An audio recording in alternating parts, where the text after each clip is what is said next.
Assalamualaikum warahmatullahi wabarakatuh. Nama saya Ashifa Mauzamil dari jurusan Sastra Jepang, Fakultas Ilmu Budaya. Pada mata kuliah Pancasila kali ini, saya akan mempresentasikan tugas pertama yang bertemakan Pancasila dalam Arus Sejarah Bangsa Indonesia. Pancasila merupakan dasar negara yang telah diresmikan pada tanggal 18 Agustus 1945 sebagai dasar negara bangsa Indonesia. Namun, pada segi historisnya, Pancasila itu telah ada bahkan sebelum Pancasila itu terbentuk dan bahkan disahkan. Kenapa begitu? Karena Pancasila itu diambil dari poin-poin masyarakatnya atau bangsanya, dan sehingga Pancasila itu secara tidak tertulis sudah ada pada zaman sebelum Pancasila itu dibuat. Seperti yang sudah saya jelaskan pada slide sebelumnya, Pancasila pada masa pra-kemerdekaan belum terbentuk tetapi dapat dirasakan dari bentuk nasionalisme dan keinginan penuh akan kemerdekaan. Contohnya seperti pergerakan-pergerakan yang bersifat tertutup atau terbuka, terbentuknya organisasi-organisasi yang bersifat nasionalis, dan pendidikan yang digunakan sebagai senjata melawan penjajahan. Berbeda dengan masa pra-kemerdekaan, Pancasila pada masa kemerdekaan sudah ada dan baru terbentuk. Pancasila dijadikan dasar negara dari hasil mufakat pada sidang PPKI dalam pembentukan Undang-Undang Dasar 1945. Dengan disahkannya, Pancasila kemudian diekspresikan menjadi cerminan sifat bangsa dan tertanam pada tiap warga negaranya. Namun sayangnya, Pancasila pada masa kemerdekaan belum sepenuhnya terpenuhi dan dijalankan sebagai dasar negara. Karena pada masa itu, Indonesia masih dianggap sebagai negara yang baru merdeka. Dan karena bersifat baru merdeka ini, negara Indonesia masih sangat rentan terhadap konflik. Salah satunya konflik internal maupun eksternal. Salah satu contohnya adalah Belanda yang kembali menginvasi Indonesia, terjadinya pemberontakan, perbedaan paham yang membuat perpecahan pada pemerintahan, dan lahirnya negara boneka. Pancasila pada masa Orde Lama. Memasuki masa Orde Lama di mana masih terjadi berbagai konflik yang sama pada masa awal kemerdekaan.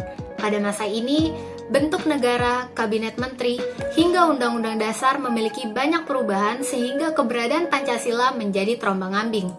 Puncaknya, pada tahun 1956, Badan Konstituante mulai mengadakan sidang di Bandung untuk membuat UUD yang definitif sebagai pengganti UUDS 1950. Akan tetapi, sidang ini menjadi berlarut-larut ketika pembicaraan memasuki kawasan dasar negara.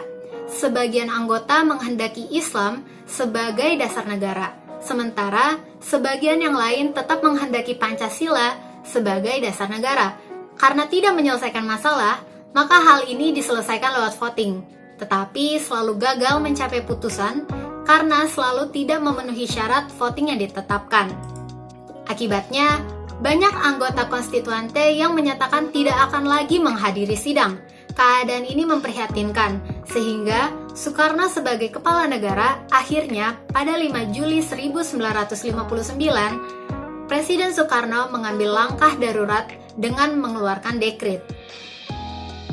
Pancasila pada masa Orde Baru. Dikeluarkannya dekret 5 Juli 1959 oleh Presiden Soekarno menimbulkan beberapa penyelewengan terhadap Undang-Undang Dasar 1945.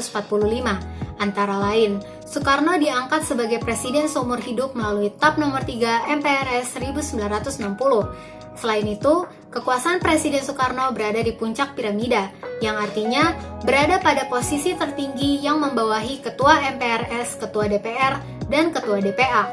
Hal ini mengakibatkan sejumlah intrik politik dan perebutan pengaruh berbagai pihak dengan berbagai cara, baik dengan mendekati maupun menjauhi presiden. Pertentangan antar pihak begitu keras, seperti yang terjadi antara tokoh PKI dengan perwira Angkatan Darat, sehingga terjadilah penculikan dan pembunuhan sejumlah perwira AD yang dikenal dengan peristiwa Gerakan 30 September. Peristiwa 30 September ini yang menimbulkan peralihan kekuasaan dari Soekarno ke Soeharto. Peralihan kekuasaan itu diawali dengan terbitnya surat perintah dari Presiden Soekarno kepada Letnan Jenderal Soeharto yang kemudian hari dikenal dengan nama Super Semar atau kepanjangannya Surat Perintah 11 Maret. Super semar yang diberikan oleh Presiden Soekarno kepada Letjen Soeharto itu kemudian dikuatkan dengan TAP nomor 9 MPRS 1966 pada 21 Juni 1966. Dengan demikian, status super semar menjadi berubah. Mula-mula hanya sebuah surat perintah Presiden, kemudian menjadi ketetapan MPRS. Jadi, yang memerintah Soeharto bukan lagi Presiden Soekarno, melainkan MPRS.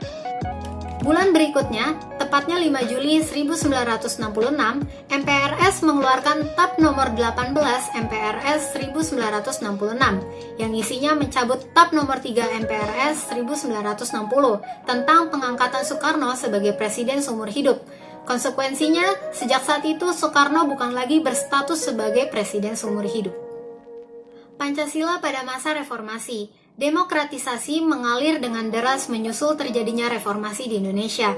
Di samping menghasilkan perbaikan-perbaikan dalam tatanan negara Republik Indonesia, reformasi juga menghasilkan dampak negatif, antara lain terkikisnya rasa kesatuan dan persatuan bangsa, sehingga sifat-sifat Pancasila menjadi kewajiban untuk ditanam pada tiap masyarakatnya.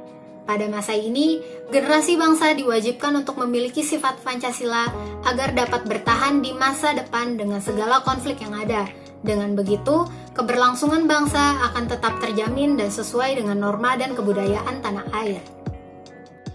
Sekian dari saya, kurang lebihnya mohon maaf. Wabillahi taufiq wal hidayah. Wassalamualaikum warahmatullahi wabarakatuh.